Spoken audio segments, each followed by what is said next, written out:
సహస్ర హత్య కేసులో మరో కీలక పరిణామం. నిందితుడి నుంచి మరిన్ని నిజాలు రాబట్టే ప్రయత్నం చేస్తున్నారు పోలీసులు. ఇందుకు 5 రోజుల కస్టడీ తీసుకునేందుకు ప్రయత్నిస్తున్నట్టుగా తెలుస్తోంది. కోర్టులో ఈ మేరకు పోలీసులు పిటిషన్ వేశారు. ప్రస్తుతం సైదాబాద్ జువైనల్ హోంలో నిందితుడు ఉన్నాడు. సహస్రను హత్య చేయడానికి ముందే దొంగతనం చేయడానికి ప్లాన్ చేసుకున్నాడు. దొంగతనం చేసి గ్యాస్ సిలిండర్ను పేల్చేయాలని ప్లాన్. ఆ దొంగతనం ఎవరింట్లో, ఎక్కడ, ఎప్పుడు చేయాలనుకున్నాడు అనేది మాత్రం సందేహాస్పదం. నిందితుడి నుంచి మరిన్ని వివరాలను రాబట్టేందుకైతే పోలీసులు ప్రయత్నిస్తున్నారు. అయితే ఆ నిందితుడు రాసినట్టుగా చెప్తున్న లెటర్ నెల లేదా 2 నెలల ముందే రాసి పెట్టుకున్నాడు. దొంగతనం చేయాలి, ఎలా బయటపడాలనేది రాసి పెట్టుకున్నాడు. బట్ ఎక్కడ దొంగతనం చేయాలి, ఎప్పుడు చేయాలి, ఎలా చేయాలనుకున్నది మాత్రం ఇంకా దానికి సంబంధించిన క్లారిటీ లేదు. బట్ ఇక్కడ దొంగతనానికి వెళ్ళాడు సహస్ర ఇంటికి. బట్ అన్ఫార్చునేట్లీ సహస్ర చూడడంతో హత్య చేశాడు. అక్కడ హత్యకు వాడి ఆలోచనలు పురుగులపై అనుకున్నదే తడవుగా ఆ అమ్మాయిని విచక్షణారహితంగా పొడిచి హత్య చేసి అంతే వేగంగా అక్కడి నుంచి పరారై బయటపడ్డాడు. ఒక టెకీ ఇచ్చిన సమాచారంతో పోలీసులకు దొరికిపోయాడు నిందితుడు. సో ఈ మొత్తం వ్యవహారంలో నిందితుడి నుంచి మరిన్ని వివరాలు రాబట్టేందుకైతే పోలీసులు ప్రస్తుతం కస్టడీకి తీసుకునే అవకాశం కనిపిస్తుంది. ప్రస్తుతం నిందితుడు జువైనల్ హోంలో ఉన్నాడు. మైనర్ కావడంతో ప్రస్తుతం నిందితుడిని జువైనల్ హోంలో ఉంచి పోలీసులు కోర్టు ఆదేశాల మేరకు జువైనల్ హోం పంపారు. అయితే అక్కడి నుంచి కస్టడీ కోరబోతున్నారు. దాదాపు 5 రోజుల కస్టడీలో పోలీసులు మరిన్ని అంశాలు రాబట్టే ప్రయత్నం చేస్తున్నారు. ఇక ఆ నిందితుడి ఆలోచనలు ఏంటి, దొంగతనాలు ఎలా చేయాలనుకున్నాడు, ఎప్పుడు, ఎక్కడ, ఏ రకంగా ప్లాన్ చేసుకున్నాడు అనేది పోలీసుల విచారణలో వెల్లడే అవకాశం ఉంది. అలాగే సహస్ర హత్య కేసుకు సంబంధించి కూడా ఇంకా కొన్ని అంశాలు వెల్లడయ్యే అవకాశం ఉంది. అంటే అనుకోకుండానే ఈ హత్య చేశాడా లేదా కావాలనే ఉద్దేశపూర్వకంగా సహస్రను హత్య చేసేందుకే ఆ ఇంట్లోకి వెళ్ళాడా అనేది ఇంకా పూర్తి స్థాయిలో నిర్ధారించుకునేందుకు పోలీసులు మరింత ప్రయత్నం చేసే అవకాశం కనిపిస్తోంది. కేవలం దొంగతనం ఉద్దేశంతోనే వెళ్ళాడా లేదా నిజంగా చంపాలనుకునే ప్లాన్ చేశాడా, అనుకుంటే గనక ఎందుకు అమ్మాయిని చంపాలనుకున్నాడు, సో దానికి గల బలమైన కారణం ఏంటి, లేదా ఎవరైనా అందుకు పురుగొల్పారనేది ఇంకా తేలాల్సింది. సో మొత్తం మీద అక్కడ ఒక దొంగతనం చేయడం కోసమే ఆ ఇంట్లోకి వెళ్ళాడు. సో ఆ క్రమంలోనే హత్య చేశాడనేది పోలీసుల వాదన. పోలీసులు ప్రస్తుతం అదే వాదనను బలపరుస్తూ అతని కోర్టులో పెట్టారు. ఆ రకమైన ఎవిడెన్సెస్ చూపించారు. అక్కడ కోర్టు కూడా జువైనల్కు రిమైండ్ చేసింది. బట్ ఇప్పుడు ఇంకా అనేక అంశాలు వెల్లడాల్సి ఉంది. అతను రాసిన లెటర్కు అలాగే చేసిన పనికి పొంతనలేదు కాబట్టి ఇంకా కొన్ని అంశాలు రాబట్టే ఛాన్స్ ఉంది. సో 5 రోజుల కస్టడీకి పోలీసులు కోరే ఛాన్స్ కనిపిస్తుంది. సో మొత్తం మీద కుక్కట్పల్లి హత్య కేసుకు సంబంధించి ఇది ఒక కీలక పరిణామం చెప్పొచ్చు. సహస్రను దారుణంగా హత్య చేసిన మైనర్ నిందితుని పోలీసులు కస్టడీ కోరారు. కస్టడీకి ఇవ్వాలంటూ మేడ్చల్ కోర్టులో కుక్కట్పల్లి పోలీసులు కస్టడీ పిటిషన్ దాఖలు చేశారు. ప్రస్తుతం సైదాబాద్ జువైనల్ హోంలో పోలీసులు అతన్ని ఉంచారు కోర్టు ఆదేశాల ప్రకారం. సో ఏం జరగబోతోంది ప్రస్తుతం దీనికి సంబంధించి పూర్తి వివరాలు మా ప్రతినిధి సురేష్ లైవ్లో జాయిన్ అవుతున్నారు. సురేష్, ఈ నిందితుడు అంటే దొంగతనం ఎలా చేయాలి, ఎక్కడ చేయాలి, ఎలా ఎస్కేప్ అవ్వాలనేది పక్కా స్కెచ్ ఉంది, అంతా కూడా పేపర్ వర్క్ చేశాడు. కానీ ఇక్కడ సహస్ర ఇంట్లోకి చొరబడి దొంగతనం చేస్తున్న క్రమంలో హత్య చేశాడు, అడ్డొస్తే అంటూ పోలీసులు ఆ రకమైనటువంటి ఎవిడెన్సెస్తో ప్రస్తుతం అతన్ని రిమైండ్ చేశారు.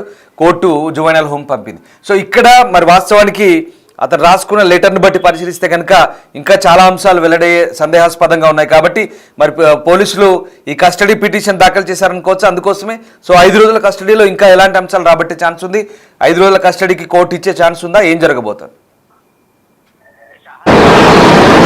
సహస్ర హత్య తర్వాత పోలీసులు కేసుకు సంబంధించి అనేక కోణాల్లో దర్యాప్తు చేస్తున్నారు. నిందితుడు మైనర్ బాలుడు కాబట్టి ప్రస్తుతం జువైనల్ హోమ్కి తరలించడం జరిగింది. 5 రోజుల పాటు కస్టడీ కోరుతూ కోర్టులో పిటిషన్ దాఖలు చేశారు కుక్కట్పల్లి పోలీసులు. బాలుని విచారించాలి, కేసుకు సంబంధించిన మరిన్ని విషయాలు వెలుగులోకి రావాల్సింది కాబట్టి బాలుని విచారిస్తేనే ఈ కేసుకు సంబంధించిన మరిన్ని వివరాలన్నీ కూడా బయటకు వస్తాయి. కోర్టులో ఎవిడెన్స్ కలెక్ట్ చేయడం, ఎందుకంటే ఎవిడెన్స్ ప్రొడ్యూస్ చేయాలి కాబట్టి బాలుడు ఇచ్చే సమాచారం కూడా ఈ కేసుకి ఇంపార్టెంట్గా అవుతుంది అనేది చెప్పేసి పోలీసులు కస్టడీ పిటిషన్ వేశారు. ప్రస్తుతం జువెనైల్ హోమ్లో బాలుడు ఉన్నాడు, మైనర్ కాబట్టి అక్కడ జువెనైల్ హోమ్లో పెట్టడం జరిగింది. అయితే పోలీసుల విచారణలో గతంలోనే అనేక సంచలన విషయాలు బయటకు వచ్చాయి. అయితే ముందుగా ఈ సహస్రాన్ని హత్య చేయడానికి లెటర్ రాసుకున్నారు అనుకున్నారు, కానీ అది కాదు, అతని మోటివే వేరు. అసలు ఒక క్రిమినల్ కావాలని ఓటీటీలో అనేక క్రైమ్ సిరీస్ని చూసి తాను ఇన్స్పిరేషన్ అయ్యి సమాజంలో తనకొక డాన్ లాంటి పేరు రావాలని చెప్పేసి కూడా క్రిమినల్ ఆలోచనలతో ఆ బాలుడి హత్య చేసినట్టు కూడా గుర్తించడం జరిగింది. 2 నెలల క్రితమే ఆ పేపర్ రాసుకున్నట్టు కూడా పోలీసుల విచారణలో తేలింది. అయితే ఎక్కడ కూడా అక్కడ చోరీకి సంబంధించిన విషయాలు చెప్పలేదు, కానీ దీనికి సంబంధించి ఒక బ్యాట్ దొంగతనం చేయడానికి వచ్చినటువంటి సందర్భంలోనే సహస్ర అడ్డుకోవడం, ఆ తర్వాత హత్య చేసిన తర్వాత దాదాపు 20కి పైగా కత్తిపోట్లు సహస్ర ఒంటిపై పొడవడం, అత్యంత దారుణంగా హత్య చేశాడు. దానికి సంబంధించే పోలీసులు కేసు నమోదు చేసిన తర్వాత 5 రోజుల తర్వాత నిందితుడిని గుర్తించి అదుపులోకి తీసుకొని కోర్టులో ప్రవేశపెట్టి రిమాండ్కి తరలించారు. అయితే ఈ కేసులో ఇంకేమైనా విషయాలు ఉన్నాయా, దానికి సంబంధించి విచారించేందుకు పోలీసులు 5 రోజుల పాటు కస్టడీ కోరాడు. 5 రోజుల కస్టడీపై ఈరోజు కస్టడీ పిటిషన్పై విచారణ జరగనుంది. ఒకవేళ కోర్టు కస్టడీకి అనుమతిస్తే జువెనైల్ హోమ్ నుంచి బాలుని కస్టడీకి తీసుకొని విచారిస్తారు. హత్య గల కారణాలు ఏంటి, ఎందుకు హత్య చేశాడు, ఎందుకంటే అరెస్ట్ చేసిన రోజు 24 గంటల సమయమే ఉంటుంది కాబట్టి ఇంకా మొత్తం విచారించలేదు కాబట్టి టైం అయిపోతుందని చెప్పేసి రిమాండ్కి తరలించారు. ఇప్పుడు బాలుడిని కస్టడీకి తీసుకొని విచారిస్తే అసలు తెలిసిన అమ్మాయిని ఎందుకు హత్య చేశాడు, ఆ ఇంట్లోకి ఎన్నిసార్లు అలా వెళ్తూ ఉండేవాడు, ఎందుకు హత్య చేయాలనుకున్నాడు, ఆ కత్తి పెట్టుకొని తిరగడం, ఎందుకంటే స్కూల్కి వెళ్ళే పిల్లగాడు కత్తి పెట్టుకొని తిరగడం అనేది చాలా ఇక్కడ ఏదంటే సెన్సేషనమైనటువంటి విషయం. అంటే స్కూల్కి కూడా కత్తి తీసుకెళ్లేవాడా, లేదంటే ఆట ఆడుకునేటప్పుడు కానీ పిల్లలతో కలిసి తిరిగేటప్పుడు కానీ ఆ సమయంలో కూడా కత్తి తీసుకొని తిరిగేవాడా అనే దానికి సంబంధించి కూడా విచారణ చేయనున్నారు. హత్య చేసిన తర్వాత ఏది తెలియనట్టు పక్కింట్లోనే ఉంటూ నాకు అరుపులు వినిపించాయి, డాడీ డాడీ అని సహస్ర అరిచిందని చెప్పేసి చెప్పినప్పుడే పోలీసులకు డౌట్ వచ్చింది. కానీ మైనర్ బాలుడు ఇంటి పక్కనే ఉంటాడు కాబట్టి అత్యంత కిరాతకంగా ఒక ప్రొఫెషనల్ కిల్లర్ హత్య చేసినట్టుగా చేసిరు కాబట్టి ఆ బాలుడు చేసి ఉండడు అని చెప్పేసి కూడా మొదట అనుమానం రాలేదు. కానీ తర్వాత ఈ కేసుకు సంబంధించిన అనేక కోణాల్లో దర్యాప్తు చేసినప్పుడు దాదాపు 200 నుంచి 300 మంది చుట్టుపక్కల ఉన్నటువంటి వారందరినీ ప్రశ్నించినప్పుడు ఇటువైపు ఎవరు రాలేదు. వస్తే ఆ బాలుడు ఉన్నటువంటి ఇంట్లో నుంచే ఈ పెంట్ హౌస్లోకి దూకి రావాలి, అందులో ఉన్న ఇంట్లో ఉన్నటువంటి పోర్షన్స్ ఉన్న అందరినీ విచారించారు. కొన్ని భిన్న కోణాలు తలెత్తున్నాయి. వాస్తవానికి ఈ మైనర్ కిల్లర్కి ఈ టీనేజర్ కిల్లర్కి ఒక కుందేలు ఉన్నట్టుగా చెప్తున్నారు. మరి చాలా భిన్నంగా ఉంది. ఇక్కడ కుందేలుపై మాత్రం జాలి చూపిస్తున్నాడు, కానీ సహస్రని మాత్రం కిరాతకంగా హత్య చేశాడనేది పోలీసుల ఇన్వెస్టిగేషన్లో తేలిన ఒక భిన్నమైనటువంటి పరిస్థితి. సో ఆ కుందేలుకు బాగాలేదు, అదే రోజు అంటే సహస్రం చంపిన రోజు కుందేలుకు బాగాలేదంటూ హడావుడి చేశాడు, లేదా ఏ డాక్టర్ దగ్గర తీసుకుపోవాలనో ప్రయత్నించాడు. అలాగే కుందేలు చనిపోయిన తర్వాత ఎక్కడ పాతి పెట్టాడు అనేది ఇదంతా కూడా పోలీసులు ఇన్వెస్టిగేషన్ చేస్తున్నారు. ఇక్కడ మనం ఆలోచించాల్సింది ఏంటంటే కుందేలు లాంటి ఒక సాధు జంతువుని జాలి చూపించిన ఆ కిల్లర్ మరి సహస్ర విషయంలో ఎందుకు అంత కిరాతకంగా వివరించాడు అనేది ఇప్పుడు పోలీసులకు వాడి మూడ్ స్వింగ్స్, వాడి మైండ్, వాడి ఆలోచన విధానం, వాడి ఒక భిన్నమైనటువంటి ధోరణి మాత్రం చాలా ఖచ్చితంగా డిఫరెంట్గా అనిపిస్తుంది. సో ఆ రకంగా పోలీసులు ఇప్పుడు ఈ కస్టడీ అంశంలో ఇవన్నీ అంశాలు చేర్చే ఛాన్స్ ఉందా? ముఖ్యంగా కస్టడీ కోరిన తర్వాత ఇంకా చాలా లోతుగా ఈ భిన్నమైనటువంటి అంశాల విషయంలో చాలా క్లియర్గా స్పష్టతనివ్వబోతున్నారా? ఖచ్చితంగా, ఎందుకంటే ఈ కేసులో ఉన్న అనుమానాలన్నిటిని కూడా నివృత్తం చేయాలంటే బాలుని కస్టడీకి తీసుకొని విచారిస్తేనే అన్ని విషయాలు బయటకు వస్తాయని చెప్పేసి కూడా పోలీసులు భావిస్తున్నారు.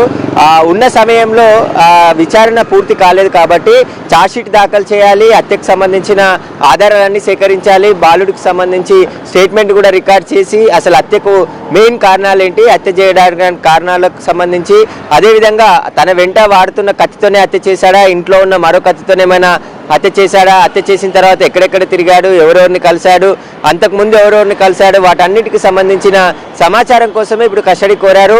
అతనికి సంబంధించిన మానసిక స్థితి గురించి కూడా పోలీసులు ఎవరైతే మానసిక వైద్యులు ఉంటారో వారి చేత కూడా అతని మానసిక పరిస్థితి ఏ విధంగా ఉంది, ఎందుకు ఇలా తయారయ్యాడు, మైనర్ బాలుడుగా ఉన్న అంటే ఒక 10th క్లాస్ చదివే స్టూడెంట్ ఇంత కిరాతకంగా హత్య చేయడం అంటే ఎవరైనా పగ పెంచుకొని ఏదైనా కోపంతోనే హత్య చేయొచ్చు, కానీ చోరీ చేయాలి, నేను ఒక డాన్ని కావాలి, నేను క్రిమినల్ కావాలని చెప్పేసి కూడా అతను ఇలా ఆలోచించి పక్క ఇంటిలో ఉన్నటువంటి సహస్ర తమ్ముడితోనే కలిసి తిరిగేవాడు, కలిసి ఆడుకునేవాడు. అలాంటిది వాళ్ళ ఇంట్లో పరిచయం ఉన్నటువంటి అమ్మాయినే ఇంత దారుణంగా ఎందుకు హత్య చేశాడనే దానికి సంబంధించి కూడా సమాచారం రాబట్టే ప్రయత్నం చేస్తున్నారు. ఇక కుందేలు విషయానికి సంబంధించి కూడా పోలీసుల దర్యాప్తులో తేలాల్సింది, అసలు ఏం జరిగింది, ఎక్కడికి తీసుకెళ్లాడు, ఎప్పటి నుండి పెంచుకుంటున్నాడు, దాన్ని ఎక్కడి నుండి కొనుగోలు చేశాడు, వాటన్నిటికీ సంబంధించిన సమాచారం సేకరించడం కోసమే ఇప్పుడు పోలీసులు కస్టడీ కోరడం జరిగింది. ఈ రోజు కస్టడీ పిటిషన్ పై విచారణ జరిగి కస్టడీకి అనుమతిస్తే ఖచ్చితంగా 5 రోజుల లేదంటే 3 రోజుల ఎన్ని రోజులు కస్టడీకి అనుమతిస్తే అన్ని రోజుల పాటు మైనర్ బాలుని కస్టడీలో విచారించి కేసుకు సంబంధించి అనేక అంశాలు ఇంకా తెలుసుకోవాల్సిన అవసరం ఉంది పోలీసులకు. కాబట్టి వాటికి సంబంధించిన పూర్తి ఆధారాలు కూడా సేకరించాలి. ఛార్జ్షీట్ దాఖలు చేయాలంటే ఈ హత్య కారణాలు ఏంటి, హత్యకు వాడిన కత్తి ఎక్కడిది, ఇంకా బాలునికి సంబంధించిన సీన్ రీకన్స్ట్రక్షన్ చేసి అక్కడ ఎలా హత్య చేశాడు, ఇప్పటికే క్లూస్ టీమ్ ద్వారా అనేక ఆధారాలు సేకరించడం జరిగింది. ఫింగర్ ప్రింట్స్ కూడా అక్కడ తీసుకున్నారు. ఆ బాబు ఫింగర్ ప్రింట్స్ ఉన్నాయా, ఇంకా వేరే వాళ్ళు ఎవరైనా రూమ్ లో ఫింగర్ ప్రింట్స్ ఉన్నాయా, వాటన్నిటికి సంబంధించి కూడా ఇప్పటికే ఫోరెన్సిక్ ల్యాబ్ కు కూడా అక్కడ ఉన్నటువంటి ఆధారాలన్నిటిని కూడా పంపించడం జరిగింది. అటువైపు నుంచి ఫోరెన్సిక్ ల్యాబ్ నుంచి కూడా వచ్చే రిపోర్ట్ ఆధారంగా బాలుని కస్టడీలో విచారిస్తే మరిన్ని విషయాలు బయటకు వచ్చే అవకాశం కనబడుతుంది. క్రిమినల్ గా మారడానికి ఓటీటీ సిరీసే కారణమా లేదంటే ఇంకా ఇతర కారణాలు ఏమైనా ఉన్నాయా, వాటన్నిటికి సంబంధించి పోలీసులు దర్యాప్తు చేసే అవకాశం కనబడుతుంది. అంటే 10th క్లాస్ చదివే అబ్బాయి ఒకవైపు ఒక కుందేళ్ళు చదువుకుంటూ మరోవైపు అలాంటి చిన్న అమ్మాయిని హత్య చేశాడంటేనే షాకు గురయ్యారు చుట్టుపక్కల వాళ్ళంతా కూడా. ఒక భయాందోళనకు గురైన పరిస్థితి. బాలుడు మళ్ళీ 4 రోజుల పాటు ఇంటి పక్కనే ఉండడం, అందరితో కలిసిమెలిసి తిరగడం, ఏది జరగనట్టు అంటే ఏదైనా ఘటన జరిగిన తర్వాత ఎవరైనా భయపడతారు. చిన్న యాక్సిడెంట్ కానీ చిన్న చోరీ జరిగినా కూడా ఎక్కడ దొరికిపోతామనే భయంతో తిరుగుతూ ఉంటారు. కానీ అలాంటిది ఏదీ లేకుండా చాలా జనరల్గా అంటే రోజు ఎలా తిరుగుతాడో యాక్టివిటీగా అలానే తిరగడం, ఎలా అక్కడ కూడా పోలీసులకు అనుమానం రాకపోవడం, ఇదంతా కూడా ఎట్లా తయారయ్యాడనే దానికి సంబంధించి ఇప్పుడు పోలీసులు దర్యాప్తు జరగబోతుంది. ఖచ్చితంగా కస్టడీకి కోర్టు అనుమతిస్తే జువెనైల్ హోమ్ నుంచి ఆ మైనర్ నిందితుడిని అదుపులోకి తీసుకొని విచారిస్తే ఇంకా ఎలాంటి విషయాలు బయటకు వస్తాయి. ఆ బాలుడు వాడే సెల్ ఫోన్ కూడా ఇప్పటికే పోలీసులు పిటిషన్ వేసినట్టుగా తెలుస్తుంది. సో రిమాండ్ పిటిషన్ పై ఎలాంటి వాదన జరిగే ఛాన్స్ ఉంది, ముఖ్యంగా కస్టడీ పిటిషన్ సంబంధించి. సో పోలీసులు కస్టడీ కోరితే కోర్టు ఖచ్చితంగా అది అనుమతించే ఛాన్స్ ఉందనుకోవచ్చా ఈ కేసు సంబంధించి? ఖచ్చితంగా, ఎందుకంటే కేసులో నిందితులను రిమాండ్ చేసిన తర్వాత కేసు విచారణ కోసం కస్టడీ కోరుతారు, కస్టడీకి అనుమతిస్తుంది. కాకపోతే వాళ్ళు అడిగినన్ని రోజులు కాకుండా కేసుకు అవసరమైన రోజులు 3 రోజులు లేదా 2 రోజులు అనుమతించవచ్చు. మైనర్ బాలుడు కాబట్టి కొన్ని రూల్స్ అండ్ కండిషన్స్ ఉంటాయి కాబట్టి జువెనైల్ హోమ్లోనే కస్టడీలో విచారించమంటారా లేదంటే పోలీస్ స్టేషన్కి తీసుకెళ్లి విచారిస్తారా అనేది కూడా కోర్టు నిర్ణయం ఉంటుంది. కోర్టు నిర్ణయం మేరకు పోలీసులు ముందుకు వెళ్లే అవకాశం కనబడుతుంది. ఏ కేసులోనైనా అంటే మర్డర్ కేసు కావచ్చు, ఎలాంటి క్రిమినల్ యాక్టివిటీ కేసులు, లేదంటే కొన్ని అంటే ఇంకా విచారణకి తీసుకోవాల్సిన మెటీరియల్ కానీ అతన్ని విచారిస్తే కొంత సమాచారం వస్తుందన్న సందర్భంలోనే కస్టడీకి కోరుతారు.